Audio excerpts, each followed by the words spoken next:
கங்கை நதி போல் புண்ணிய நதியாம் பம்பையில் நீராடி சங்கரன் மகனை கும்பிடுவார் சஞ்சலம் இன்றி ஏறிடுவார் நீலிமலை ஏற்றம்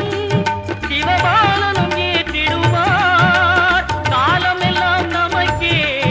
அருள்காவலராயிருப்பார் தேகபலம் தா பாதபலம் தா தேகபலம் தா பாதபலம் தா தேகபலம் தா